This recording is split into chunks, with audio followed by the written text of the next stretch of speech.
Jorge Madrid y Viviana Rodríguez. Bienvenidos a una nueva mañana de radio aquí en Así Nos Va en Radio Carve. Juan Miguel Carsolio, Liliana da Silva y un gran equipo hacen las cosas en su sitio. Creo que también es una oportunidad para la bancada oficialista de marcar su agenda. Amigos, este es el informativo central de la televisión pública y ustedes, como siempre, bienvenidos.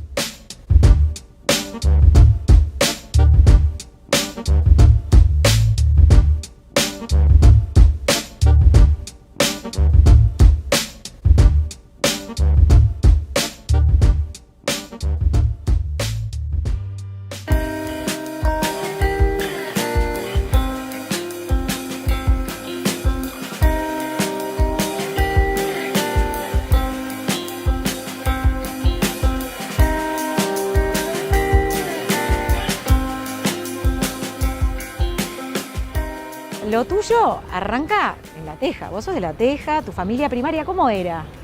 Bueno, mis padres son de Salto, mi familia es de Salto y creo que soy siempre... Sos salteña.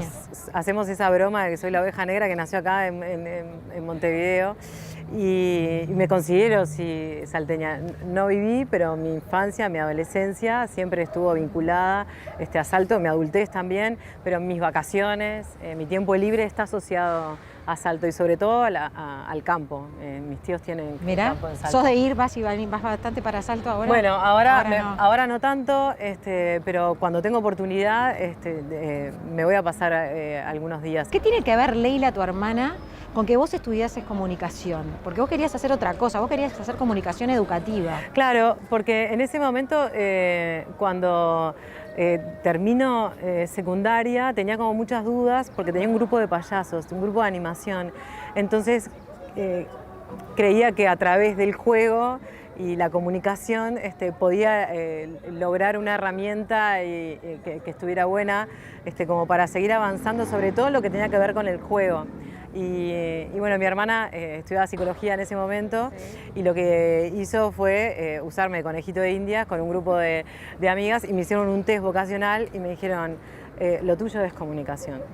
Y entré a la licenciatura y mi padre en ese momento era el jefe administrativo, era una persona que se había puesto la licenciatura al hombro, sobre todo en lo que tenía que ver con la infraestructura, con el armado del equipo, y ahí entré en la licenciatura y para mí fue una decisión importante porque hasta ese momento el liceo, yo había hecho quinto y sexto, lo hice trabajaba en una billutería en el shopping y también hacía el liceo Ivo acá cerquita, al Miranda. ¿Y cuando cuando empezaste la facultad también? Y cuando empecé la facultad, cuando empecé a estudiar, tenía un dinero ahorrado y le dije a mi padre, quiero invertir, quiero hacer un alto y dedicarme a estudiar. El grupo de payasos, me generaba también una entrada de dinero, pero bueno, cuando decidí estudiar, que fue en el año 93, vino la huelga de la universidad. Ahí te generó un problema. En realidad estuvo buenísimo, hay una anécdota fantástica que tu padre te vio entrando con el sobre de dormir porque fuiste a ocupar la facultad. Claro. Pero también esa huelga te incidió en que no pudieses terminar la carrera con el título. Sí, ese es un debe que lo tengo y te diría que mi universidad, en realidad, mi escuela, han sido las redacciones de los distintos lugares. Es el oficio. Fue un debe porque en ese momento yo tuve la suerte de esa generación en el 93, que éramos cientos, que en ese momento queríamos estudiar comunicación, que tuve la suerte de empezar a trabajar en los medios.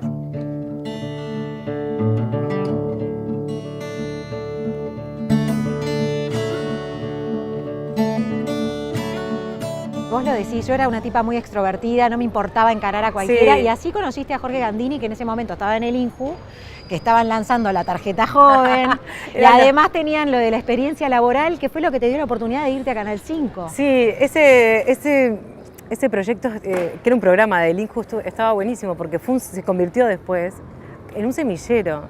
fue un semillero para muchos, fue un lugar de oportunidades, porque cuando empezás a estudiar, cuando empezás a avanzar en una carrera, en una profesión que vos elegís, que no conocés, es importante que alguien te dé como una primera oportunidad. Y qué mejor que esa oportunidad llegue cuando vos estás estudiando. ¿Vos saliste a buscar las oportunidades o se te presentaron las oportunidades? Bueno, mirando para atrás. En algunos momentos de mi vida las oportunidades llegaron, como esto que cuando conocí a Gandini en el mercado del Puerto, que le fui a hacer una entrevista y como era la más atrevida del grupo, dije, yo voy con la cámara y me dio esa posibilidad, ¿no? De decir, presentate a este casting, fui y me presenté, atrevida, ¿no? De atreverse, ¿no? Desde ese lugar. Y después sí, otras oportunidades las empecé a buscar. ¿Es tanto para los hombres como para las mujeres la exigencia de tener una parte académica y no solo el oficio? ¿Sentís que nos exigen más a las mujeres esa... Bueno, ¿o no? A ver, hoy por hoy, por suerte, se ha avanzado mucho.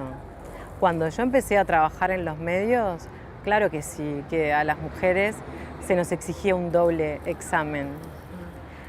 Eso lo viví, tengo experiencias. En la década de los 90 el protagonismo del hombre era muy fuerte y siempre las primeras noticias, las más importantes, las leía el compañero hombre. Después las mujeres nos reservaban el lugar del tiempo, la moneda y las notas sociales. Pero por suerte eso cambió y creo que en ese momento no era algo que no se visualizaba quizás tanto, era como que estaba establecido o como que estaba naturalizado que era así. Eso es lo que tiene que ver con la salida al aire, pero después había coberturas que estaban reservadas para los hombres. Política y economía no estaba pensado para que una mujer asumiera ese rol. Entonces creo que cuando vos me decís fuimos pioneras, antes, o sea, la generación anterior, las Blancas Rodríguez, Marinés Ovaldía, Ana María Mizrahi, Cristina Morán, Raquel Daruet, Sonia Brescia, irrumpieron y habían dejado ya un trillo por dónde caminar. Nuestra generación, o yo me considero de esa generación de periodistas más de notera, de calle, de cobertura, que empezamos a pedir coberturas. O sea, yo, ¿por qué no puedo tener la capacidad de preguntarle a un presidente? ¿Por qué no le puedo preguntar a un ministro de Economía? ¿Por qué no puedo acompañar a un presidente a una gira presidencial? Entonces creo que de a poco eso fuimos quebrando y obviamente que cuando yo sabía que pedía una cobertura, que a mí me iban a mirar mi cobertura, a ver cómo le fue, le dimos la oportunidad, a ver cómo le fue. ¿Quién te daba para adelante más? ¿El equipo te daba para adelante? ¿Las Los mujeres compañeros te dieron también para adelante? En el caso, cuando estaban en Telenoche, Griselda Díaz era la gerenta de noticias, ahí había una mujer que también daba oportunidades, y después los pares, los compañeros, porque no era que estabas aislada y que no, había otras compañeras que también estaban en la misma sintonía, ¿no? de empezar a avanzar, pero que es un fenómeno que no estaba aislado, no es solamente que se daba eso en los medios de comunicación. Estaba pasando, el empuje se sentía en otros lugares y empezaba a reflejar. Y ahora también, ¿no? O sea, el avance es en colectivo, no es individual. Obviamente que hay una responsabilidad individual, ¿no? De que si pedís cancha, después tenés que hacer el gol, ¿no? Bueno, si yo estoy pidiendo que quiero hacer una cobertura de un presidente, de una agenda de un presidente, bueno, me tengo que preparar y me tengo que preparar el doble, sí, el doble. Y eso fue lo que un poco a mí también me marcó, de empezar a pedir cancha y el desafío me gustó. Pero no solamente eso, sino también que muchas veces, por ejemplo, todo lo que tenía que ver con lo social estaba como pensado y visualizado que lo hacen las mujeres porque tienen otra sensibilidad. Sí. Viene con el ADN, con el rol, con la genética. Claro, hacelo vos porque vos capaz que tenés como, te podés comunicar de otra forma y eso creo que por suerte eso también cambió.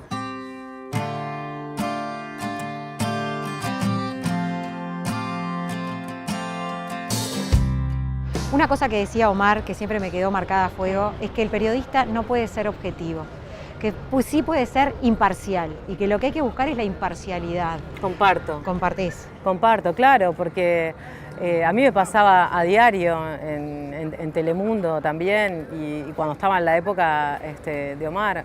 Y ante un hecho puede haber muchas miradas y de repente yo, Ileana, mi mirada, mi sensibilidad la pongo en un lugar, ¿no? Y un colega lo puede poner en otro. El énfasis lo puede poner en otro. Entonces, creo que sí, la subjetividad va a estar siempre. ¿Por qué preguntás esto y no lo otro? Y porque también hay tu propia historia personal. Hay que tener espalda para estar en el periodismo, para ejercer periodismo, para tener opinión y trabajar en las redes sociales. ¿Cómo te llevas con las redes sociales? ¿Has tenido un ida y vuelta? He tenido mis conflictos, sí. ¿Cómo estás en este momento? Bueno, en este momento estoy en una etapa un poco alejada de las redes, sobre todo de Twitter, que quizás como es la red donde la conversación está como mucho más agresiva. Estoy un poco alejada, pero en su momento me afectó el sentirme tan expuesta y expuesta ante la mirada de los otros y la opinión de los otros y a veces sin argumentos, sin fundamentos. Y siento que es una herramienta que está buena, ahora cuando se usa mal puede hacer muchísimo daño. ¿Cuántas veces pensás y borrás un tuit? Porque sabés que viene quizás por un lado de opinión. Bueno, trato siempre de cuando voy a opinar estar segura y hacer el doble clic segura y confiada y aguantar lo que se viene, ¿no? Pero trato de no alimentar eso.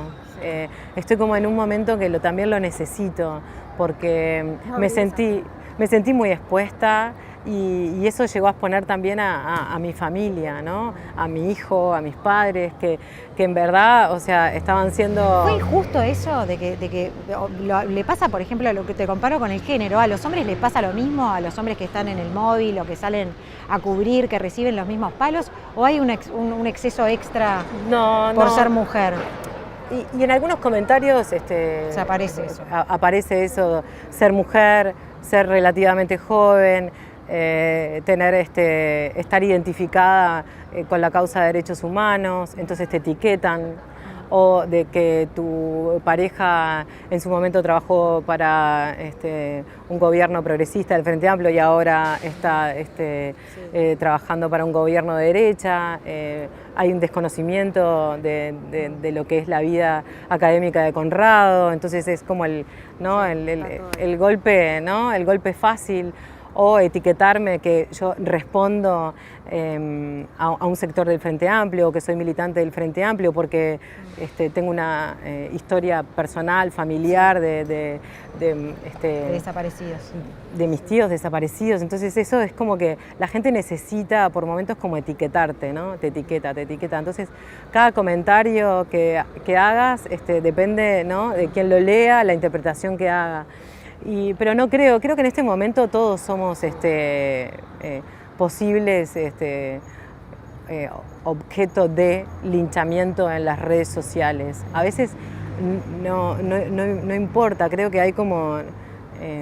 no, eso no es constructivo. Es como que a veces la gente...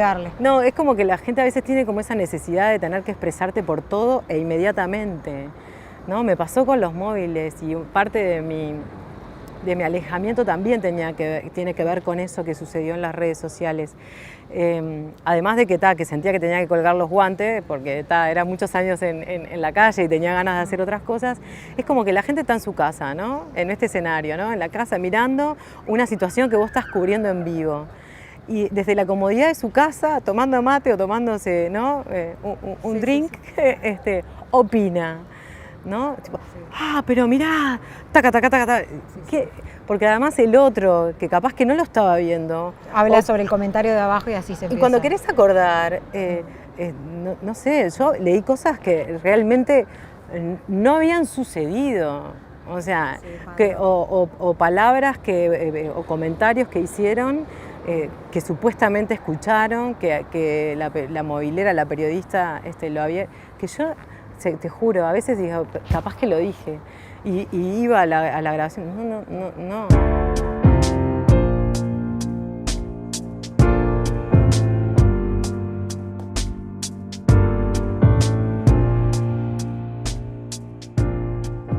Cuando yo te hablaba de imparcialidad, dijiste que en algunas cosas sí sos imparcial, obviamente, como periodista, pero ¿con qué no sos imparcial? ¿Con qué cosas te jugás? Una de las cosas es, por ejemplo, con los desaparecidos, por un tema familiar. ¿Hay cosas que sí, que no se negocia tu imparcialidad y no te importa?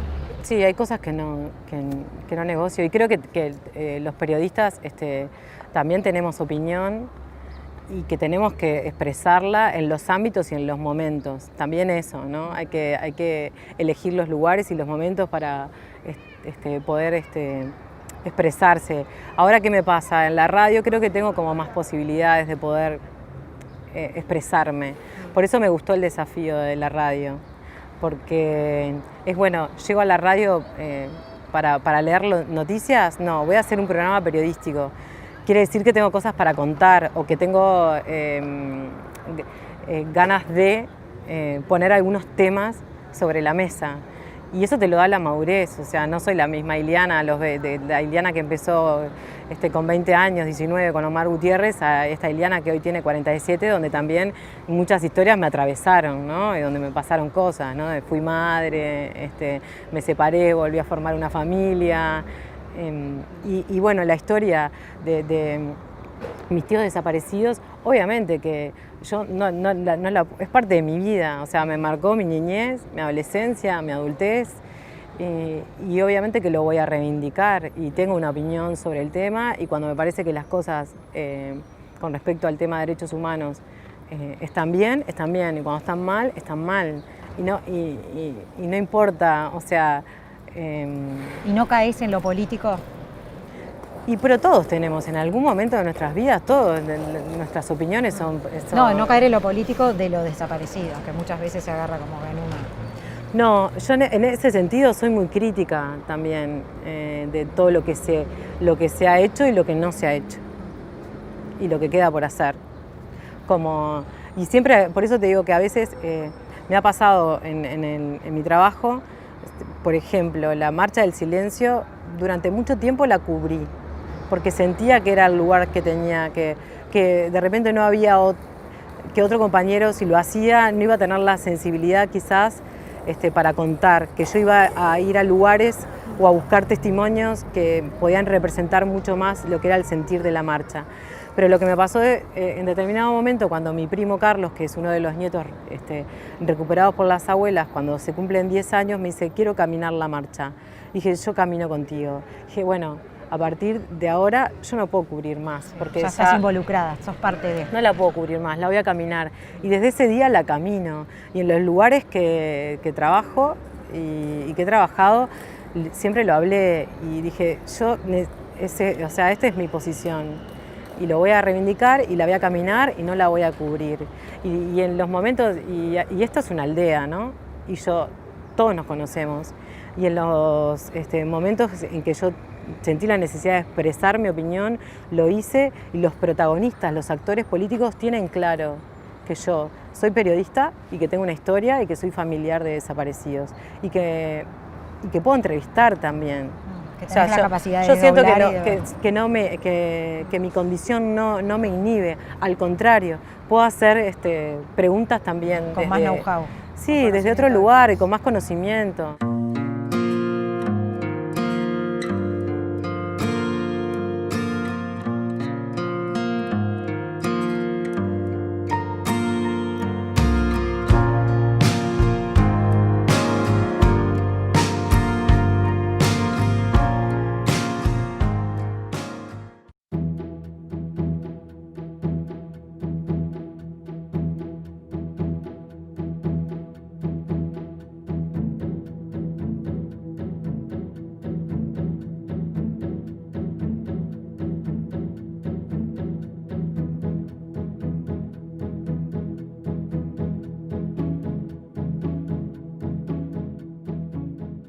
Vos en realidad querías ser arqueóloga. Arqueóloga. No estás tan lejos, porque la arqueología se trata de eso, se trata de excavar, de descubrir, de desenterrar, ¿no? Y la carrera de periodista, que en realidad la descubriste por una gran casualidad, fuiste a hacer entrevistas para el bachillerato a algunos ediles de Montevideo, ¿te gustó, te copó?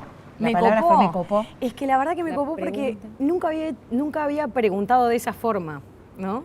Tratando de encontrar determinadas respuestas, porque cuando vos te planteás un determinado trabajo, partís de ciertas hipótesis. Y entonces, claro, fue como la primera vez de preguntar de esa forma, ¿no? Buscando un objetivo. Y entraste a la facultad sabiendo que ese era el primer día de una carrera de periodismo, que ibas a ir por ahí. Sí, eso siempre lo tuve súper claro. Y la verdad que fue una ventaja comparativa respecto, creo que a mis compañeros de generación, porque yo ya desde segundo ya estaba hinchándole los quinotos a todos los docentes, de que me dieran una chance, que me dieran una oportunidad, de que el currículum, yo no tenía nada de currículum, o sea, pero bueno, buscando, viste, una pasantía, ese era mi objetivo, tener una pasantía que me permitiera meterme en el mercado y bueno, y después ahí ver. Ahí además armé mi grupo de amigos que lo conservo hasta hoy, que para mí son, viste, parte de mi cable a tierra, mi sostén, y la verdad que para mí toda esa etapa fue súper linda. ¿Y saliste de la facultad ya con un laburo? ¿Ya te metiste a trabajar en la redacción del Observador? ¿Fue lo primero? No, lo primero fue Radio Sarandí, que la conseguí por una bolsa de trabajo que había, viste, que vos podías aplicar, y yo apliqué, y me acuerdo que la primera entrevista la tuve con la señora Ligia Almitrán en Radio Sarandí, y ella, que es toda así, que te habla con esa voz carrasposa que tiene, me acuerdo que yo dije, qué fascinante esta mujer. Cuando me entrevistó yo dije, qué heavy, ¿viste? Porque además era la primera imagen de mujer que yo tenía tomando decisiones desde el punto de vista gerencial. Claro, Ligia Almitrán era la directora de Sarandí. Era en ese momento, ahí va, era cargos generalmente ocupados por hombres. Claro, y entonces el primer enfrentamiento que tengo con una autoridad de jefatura además era precisamente con ella. Y la verdad que a mí me encantó, o sea, me encantó el hecho de que, me acuerdo que me había comprado un trajecito negro, ¿viste? Sí, y yo tenía unos zapatitos que tenían como un poquito de taco. Y claro, yo iba de punta, ¿viste? En blanco, tiqui, tiqui, tiqui, tiqui, tiqui. Entonces, hay quienes dicen las malas lenguas que se me recuerdan Sarandí por mi taconeo. Taca, taca, taca, taca, taca, taca, taca, porque... Decidido y fuerte también, sí. El taconeo acompaña. El taca, taca, taca, taca, taca, taca. Y me acuerdo que además yo corría de un lado para el otro, ¿viste? De la parte de producción al estudio. Y bueno, esa fue la primera experiencia que tuve. También amigos que conservo hasta hoy y que me arroparon y que me enseñaron, pero me arroparon mucho también. Y bueno, y aprendí y de ahí sí salté al Observador, de ahí pasé para el Observador y bueno, ya después esa ya es historia. Y después esa historia.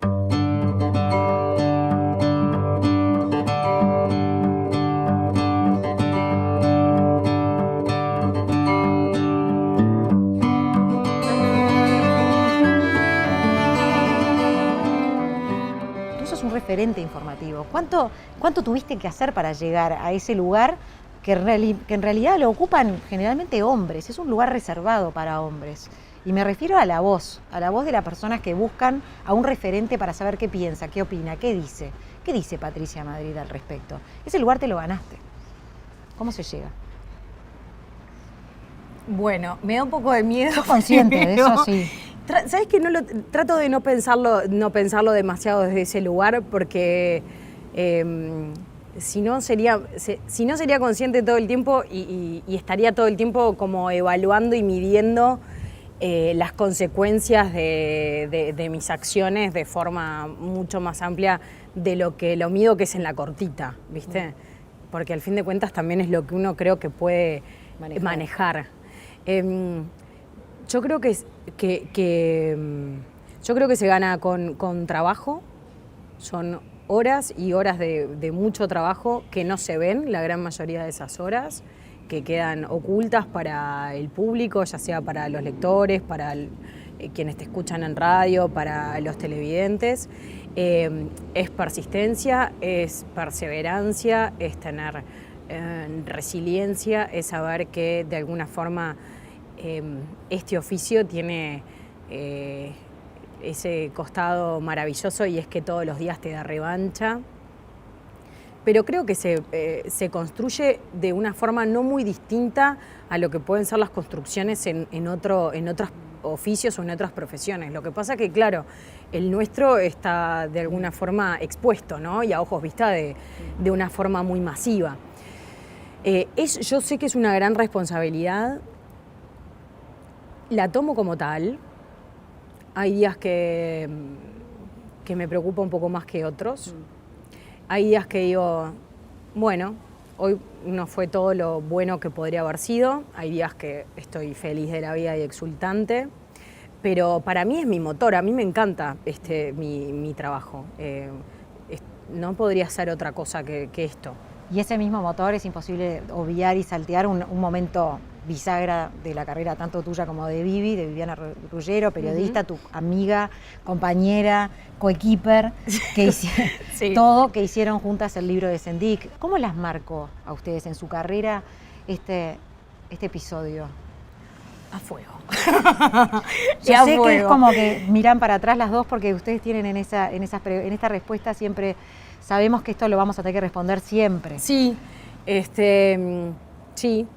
Y la verdad, yo lo digo con orgullo, a mí me parece que fue un gran trabajo periodístico, que fue una pata más para que se diera finalmente el desenlace que se dio, porque cuando de alguna forma se nos adjudica la responsabilidad, yo digo, bueno, nosotros como periodistas hicimos el trabajo, la parte que teníamos que hacer, y después estuvo el sistema político que actuó como tenía que actuar, y el sistema judicial que actuó como era esperable que actuara, entonces fueron varias las cosas que se combinaron para que tuviera ese desenlace que finalmente tuvo en el 2017 y fue la salida, ¿no?, de la vicepresidencia de Raúl Sendik.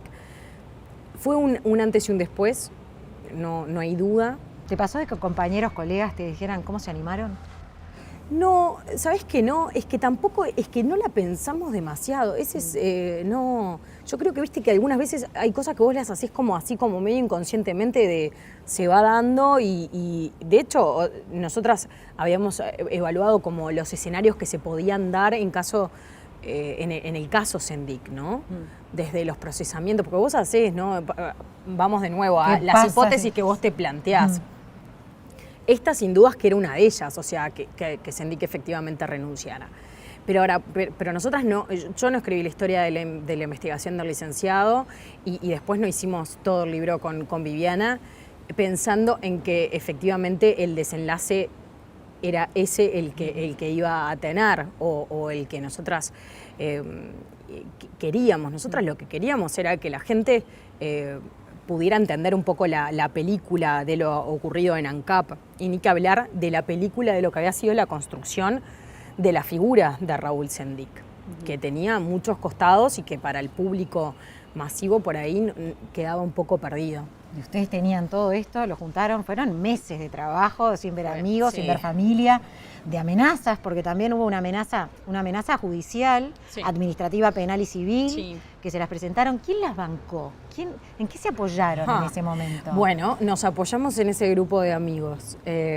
Con Vivi hicimos la carrera juntas, entonces nuestra base de amigos está ahí, porque además se da que son todos periodistas y de alguna forma nos entienden como el mismo lenguaje. Pero también estuvieron las familias, que hubo sí algún que otro reproche de ambas en cuanto a, bueno, el tiempo que se le quitó. Fue bastante complicado ese año y nos apoyamos mucho entre nosotras también.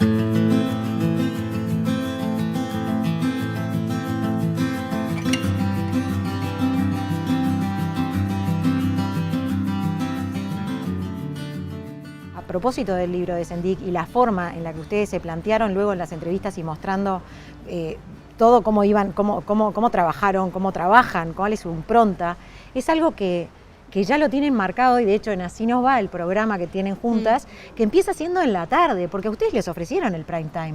¿Por qué no tomaron el prime time? Y se dijeron, no, vámonos a la tarde. Porque soldado, viste que huye para otra batalla. ¿Por qué? Era un examen, querían ir preparados, prefirieron ir a la B y ascender a la A. No, claro, a ver, nosotras estábamos dispuestas a lanzarnos, era una apuesta sin dudas, porque yo en mi caso, por ejemplo, dejé mi trabajo en El Observador, Viviana conservó su trabajo en Canal 4, teníamos el libro que todavía no lo habíamos terminado, era el año que comenzamos Así Nos Va, era el año que además íbamos a publicar el libro, entonces fue un riesgo en muchos sentidos. Y claro, y también nos teníamos que probar, a las dos nos encantaba, veníamos con la escuela del diario, ella del País, yo del Observador, pero no, la radio, vos que hiciste radio sabés que es un mundo, ¿no? Más si ustedes que lo que querían hacer en Así Nos Va, y que de hecho lo hacen, es un periodismo de investigación profundo. Claro, era como más duplicar lo que nosotras ya sabíamos, y era también como llevar a la radio un estilo que por ahí la radio es compañía sin dudas, y es un estar y un poder intercambiar con los oyentes y compartir las principales cosas del día, pero también nosotros queríamos tener como nuestro sello propio e instalar un estilo. No era fácil. Nos podía ir mal, pero bueno, había menos riesgo de que nos fuera mal si nos esforzábamos muchísimo. Y ese año la verdad que fue de gran satisfacción, porque fue un muy buen 2017 y además porque publicamos el libro, entonces se dio como todo un combo. ¿Y ese lindo. libro las exoneró de pagar derecho de piso o te lo seguían pidiendo en los lugares en que vas o en que estás o te presentás? Yo creo que siempre te hacen pagar derecho de piso. Uno, por la cuestión de la edad. Creo que hay toda una generación de mujeres de la cual nosotras formamos parte, que son las mujeres de creo que las de 30 en adelante, ¿no? Y que están en el mercado laboral, en los medios de comunicación, que tenemos una responsabilidad y realmente lo creo, de empezar a generar un camino que sea mucho más fácil para las que vienen después. No digo que no las haya... Claro, que el examen sea, no, que sea un examen, pero que no nos hagan hacer 5. Claro, no digo que no hayan existido esas mujeres, de hecho las hubo, pero claro, pero estamos en otro tiempo y las cosas deberían darse un poco más rápido.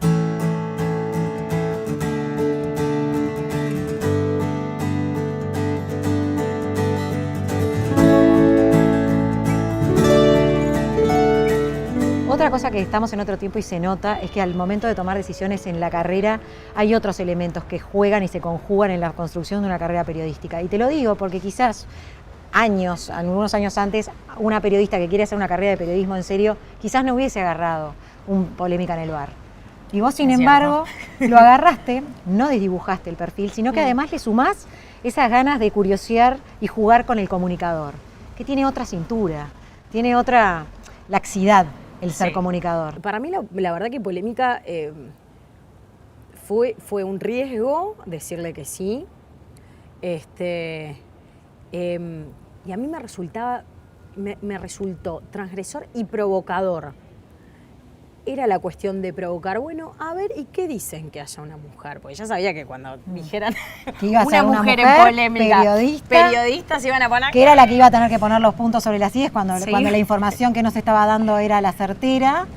Se iban a poner todos como... Y rompiendo en un club de Toby. Sí, y ahí en uno de esos momentos que también fue un silencio muy... El silencio de Patricia Madrid, el que hizo más ruido, porque también visibilizó, no quiere esto decir caer con un compañero de trabajo como Alberto Sonsol, pero sí él visibilizó una forma en la que uno defiende un punto de vista en la sociedad. Creo que ese momento fue un momento... De aprendizaje para todo el equipo, ¿no? Sí, sin dudas que fue aprendizaje para todo el equipo. Yo esa semana, porque yo continué, digamos, con mi silencio, a mí me parece que la gente le tiene miedo al silencio. A mí me gusta el silencio. Yo soy, por más que lo que puedan pensar de mí y por cómo la imagen que se construye a través de los medios de comunicación, yo lo que digo es, bueno, esa es una parte de mí, pero después, viste, de puertas para adentro, soy de una forma que puede ser muy distinta a la imagen que tú te creas. A mí me gusta el silencio, creo que es sano no embarullarse y escucharse así, viste, como que a sí mismo, y uno para eso indefectiblemente tiene que hacer ese silencio. Viste que hay silencios que son incómodos, que hay gente que se queda muy tensa. A mí la radio me ayudó a saber manejar los silencios, porque uno a veces, en los momentos justos, el silencio tiene la capacidad de transmitir cosas que 1000 palabras no las pueden transmitir.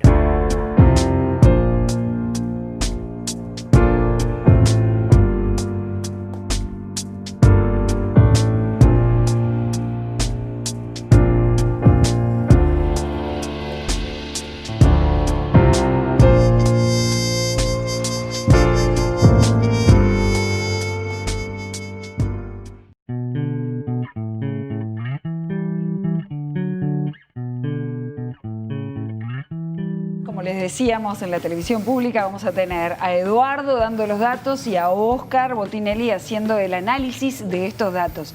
Y hay mucho que analizar en esto, ¿no? Amigos, gracias a ustedes por habernos acompañado aquí en la televisión pública.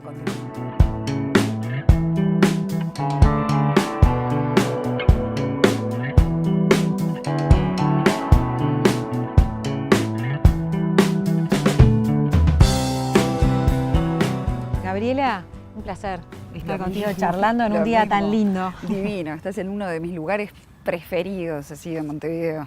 Sin duda. Bueno, hablando de Uruguay, hace poco en una entrevista, no sé si fue hace poco, pero en El País, en el PROS Preguntón, te preguntaron cuál había sido tu mayor atrevimiento y era haber elegido vivir en Uruguay. Porque ¿alguna vez tuviste la posibilidad de irte, de asentarte en otro país? Sí, una vez estaba saliendo de la adolescencia y había venido una familia amiga de mi familia que vive en Australia, que son uruguayos, y me dijeron, ¿te querés ir? Venite, nosotros te alojamos, seguís estudiando. Yo estaba en esas crisis adolescentes que no sabía si quería ser socióloga, antropóloga o qué, o nada. Entonces, bueno, y tenía mi primer noviecito y esas cosas que te van arraigando. ¿Eso te hizo quedar y elegir el Uruguay? No, y después como que hay como una cuestión que tiene que ver con la ley de gravedad, ¿no? Y que en los uruguayos pesa como que más que en otros, capaz. Sí. Entonces... ¿Será que somos conscientes de la calidad de vida que tenemos, aunque nos cueste un poco más? De las que tenemos algunos, sí. De las que tenemos algunos, en la general. Sí. Yo creo que uno empieza a valorar y a potenciar ese valor en la vida cotidiana de uno cuando lo ve en cada cosa que hace, ¿no? En que yo qué sé, yo vivo acá, vivo muy cerquita de acá, a 2-3 cuadras.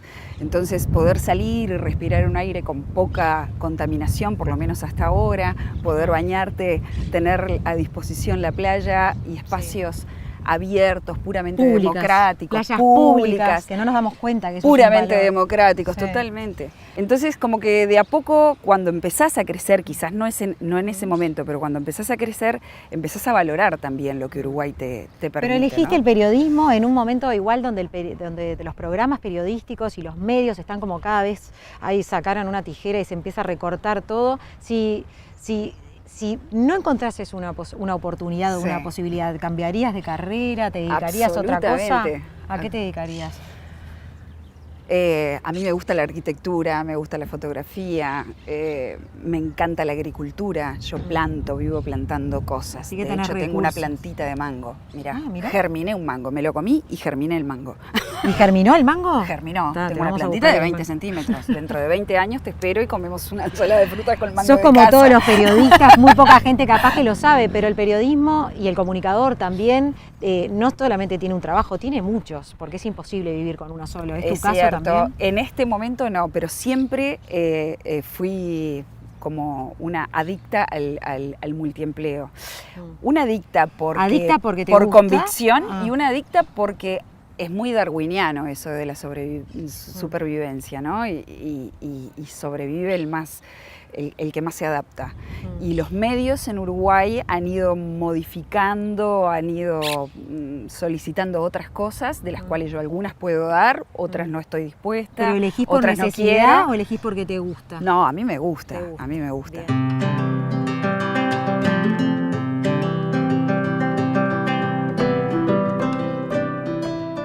¿De dónde te viene la vocación, Gaby? ¿De familia? Yo creo que hay un poco de random en todo esto, mirá. Mi mamá es maestra, mi papá terminó siendo docente de bioestadística en la Facultad de Veterinaria. No hay periodistas en la familia, no hay. De hecho, en mi casa se escuchaba mucha radio, permanentemente, era como una cortina sonora todo el día. Mi madre se levantaba y prendía la radio, y al lado de los cereales había una radio, y cuando íbamos a pescar con mi abuelo de chica llevaba su espica forradita en cuero, y siempre se escuchó radio en mi casa. Yo adoraba la radio, era lo que adoraba, pero no era lo que quería hacer. En realidad, cuando estaba en esa crisis que te estaba contando, un día dije, ¿sabes qué? No hago nada. Y mi padre me dijo, no, mira, tómate un año sabático, pero estudia algo, no pierdas el músculo. Estudia algo. Yo dije, ¿qué puedo estudiar? Algo corto que no me lleve mucho tiempo y que me permita Y ahí te pensar. enganchaste en la UTU. Y ahí me enganché en la UTU, que era un curso corto, y ahí me encantó. ¿Y cómo llegaste a los medios? Empecé a hacer ese curso por ese supuesto año sabático que me estaba tomando, y ahí me empezó a gustar. Entonces un día dije, che, capaz que puedo probar. Y yo escuchaba, en aquel momento había una radio que se llamaba El Dorado FM. Entonces yo escuchaba El Dorado FM y me encantaba El Dorado FM. Y escuchaba Figares, y escuchaba Sandra Arévalo, y escuchaba Lustó. Y entonces dije, yo quiero trabajar en esta radio. ¿Qué iba a hacer? No tenía ni idea, pero yo quiero trabajar en esta radio. Y yo no vengo de una familia que tenga contactos políticos, ni contactos empresariales, ni mucho menos. Por lo tanto, todo me lo tenía que hacer yo. Entonces encontré a un amigo que tenía un estudio de grabación. Le dije, ¿te animás a grabarme un piloto?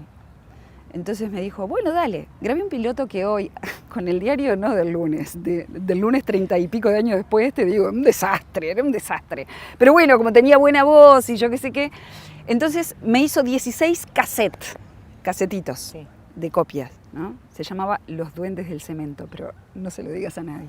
No. Bueno, entonces... ¿Y con eso te fuiste a...? Me fui, hice una lista de 16 radios porque eran las copias que tenía. Y dejé para último lugar la radio donde quería trabajar. Salí con esa energía del que espera todo el mundo, ¿no? Y esa esperanza.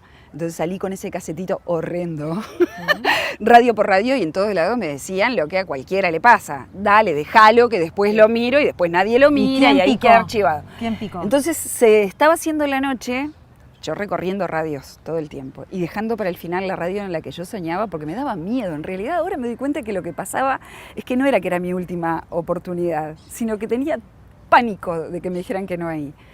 Y entonces se hizo la noche, empezó a anochecer, llovía, no me olvido más, era un viernes, y llego al Dorado FM, toco la puerta y digo hola, y entonces era una especie de pato mojado con un casetito en la mano, y me atiende alguien.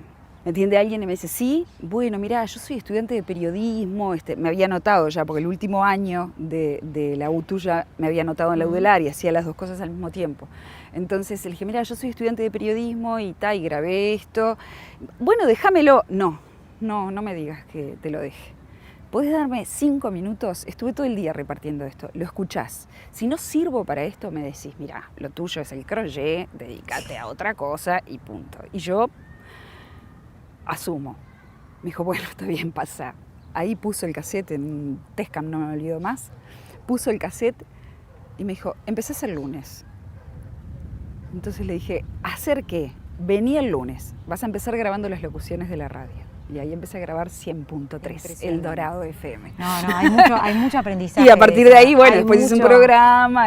Hay mucho aprendizaje para los que están escuchando esta entrevista hoy, que se van a quedar con eso acá para saber que hay que preservar, hay que visualizar, sí. Y hay que ir perseverar más que nada, perseverar.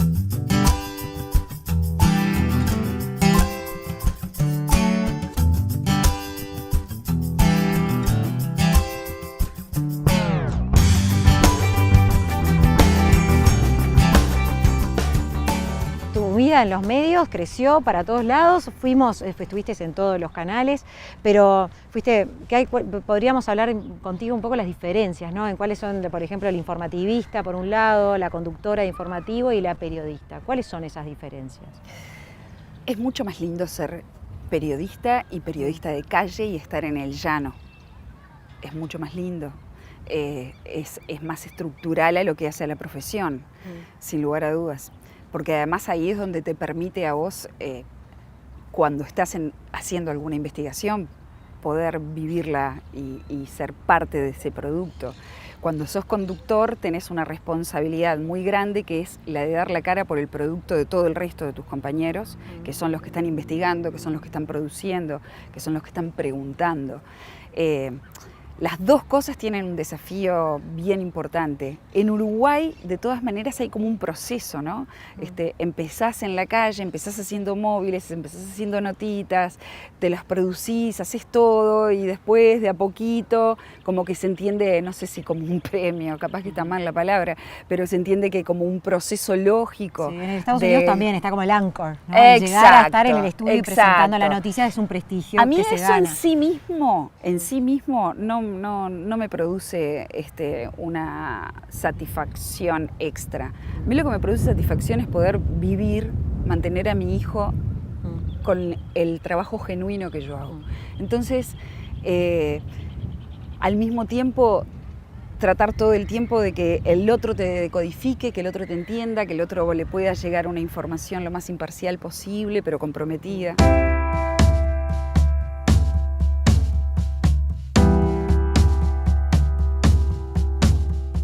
¿Cambió mucho el colega hombre desde que empezaste hasta ahora? Sí, y me refiero en el apoyo, en la integración de los equipos, ¿no? ¿Sabés qué? Yo entiendo perfectamente para dónde vas con la pregunta. Que yo no haya sentido, que yo no haya sentido un sesgo de género directamente, muy marcado hacia mí, no quiere decir que no lo haya visto sistemáticamente en algunas veces en mí y muchas veces en otras mujeres. Yo soy Lavarello, Proto, Guidi, Lupi, soy Tana, tengo bastante carácter, entonces... Eso fue lo que te yo defendiste creo que, desde el principio, marcaste yo creo que la me cancha. defendí. Y ¿sabes una cosa que estuvo buena? Que no tiene que ver con la impronta, con la parte negativa de la impronta del hombre, que tiene muchas partes positivas, sino que yo me di cuenta que las carreras y que los seres humanos también son en base a los no que aprenden a decir. Y yo aprendí a decir no. Esto no lo quiero hacer, esto no lo hago, esto no me parece que esté bien.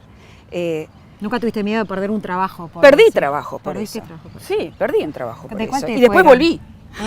¿De cuál te fueron así? De Canal 4. De Canal 4. De Canal 4. ¿Eso fue cuando te fuiste en el 2008? Claro. Hay una tentación de los medios que es de adquirir rating rápido. Y hay una cierta inocencia o facilidad de nosotros los televidentes, ahora me pongo del otro lado, de sentirnos seducidos por el impacto visual y la crónica de impacto. Canal 4 en ese momento tenía una impronta bastante compleja en relación a esto, y sobre todo porque no tanto a nivel de canal, sino a nivel de jefatura del informativo de Telenoche, en ese momento había personas que defendían esa lógica, ¿no? Bueno, démosle cosas amarillas que nos vuelven, o la crónica roja que nos vuelve automáticamente el rating, y efectivamente pasaba, el rating... Claro, los números lo avalaban. Los números lo avalaban. Bueno, llegó un momento donde las cosas pasaron a castaño oscuro porque toda la información era tendenciosa y toda la información apuntaba solamente a ese nivel de análisis, es decir, a la altura del zócalo. No había más nada, no había contexto, no había un porqué detrás. Y yo sentía que me estaba secando ahí y que no quería dar mi cara y mi imagen que me había construido. Y así que eso sentías como que te estabas dibujando la carrera y vos poniéndole cara quizás a estaba algo que poniendo no cara estaba a de algo con lo acuerdo. que no estaba de acuerdo. Sí.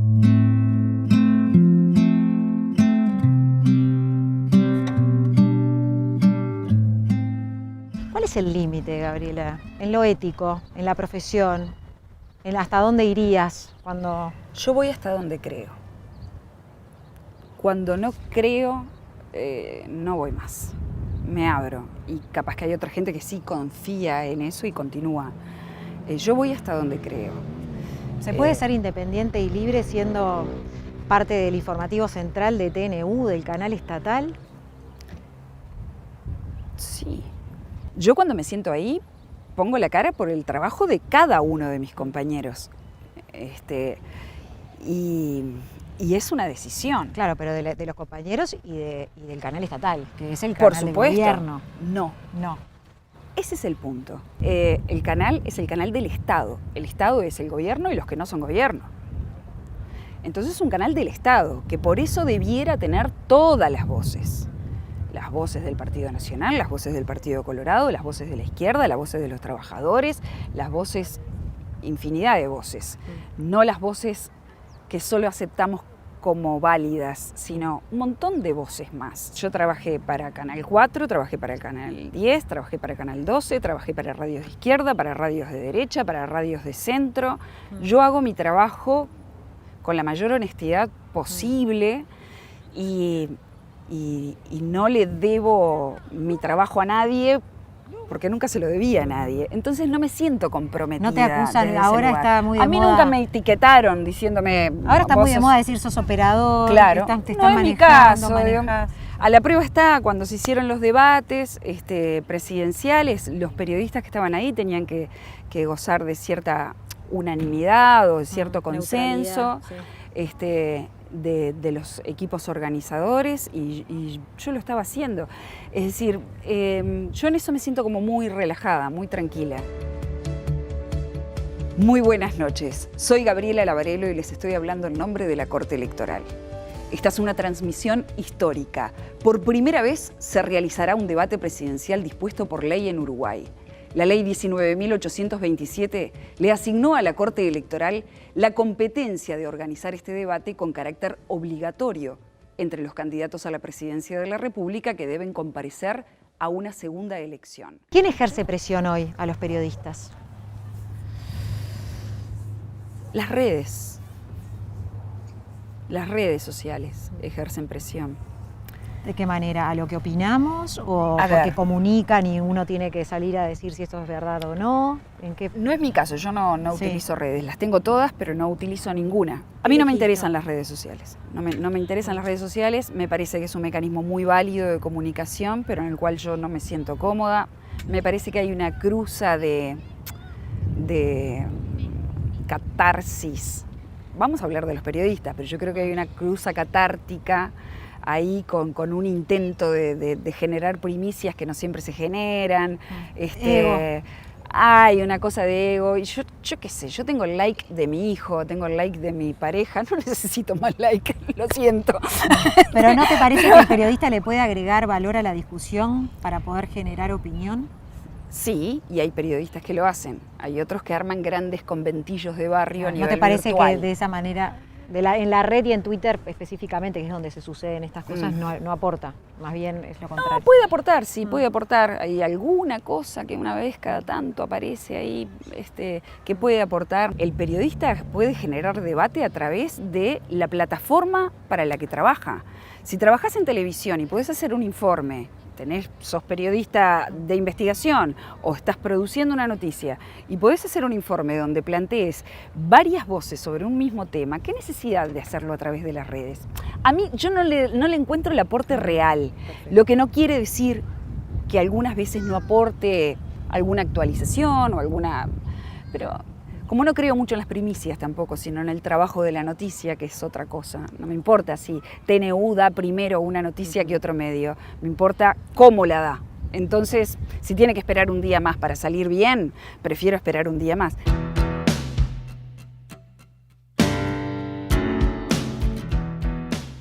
Gaby, ¿tu poder cuál es? ¿Cuál es el poder de Gabriela Lavarello? Sabes que yo no creo mucho en el poder. Perdón que te boicoteé el nombre del programa, pero... No, todo bien. Acordate cuando me presentes y me des el paso. Está bien. Mi poder yo creo que es revisarme, que es volver hacia atrás y decir, no, esto no va por acá. me equivoqué, esto va por este lado. Y que no se me caiga un anillo con eso y seguir hacia adelante. Y creo que mi poder está en siempre tener un plan. Para todo, desde que me levanto. Hoy voy a hacer esto y voy a salir en bicicleta y voy a hacer esto y dentro de 10 años voy a hahacer esto y me veo haciendo esto otro. Entonces creo que por ahí pasa mi poder, el de reciclarme. Muchas gracias, Gabriela, re generosa. Divino verte.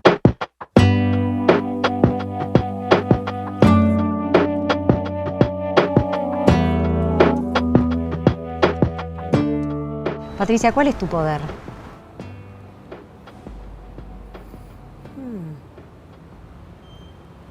¿Cuál es mi poder?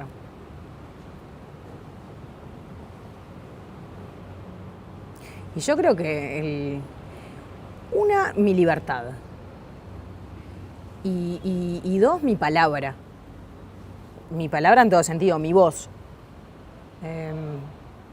El ser libre para pensar, el ser libre para decir lo que pienso y para actuar en consecuencia también. Creo que esos son mis poderes. Súper poderoso. Muchas gracias, Patricia. Gracias a vos. Una crack. Un gustazo.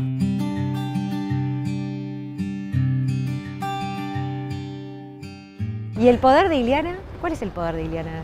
El poder de Ileana, Sí. reinventarme. Sí, soy una mujer que he logrado en la vida reinventarme siempre y atreverme. Creo que ese es mi poder. Y cuando era chica, ¿sabes de qué me disfrazaba? De la Mujer Maravilla. Pero ¿sabes qué descubrí? Que la Mujer Maravilla no existe, que a veces te das unos cuantos porrazos.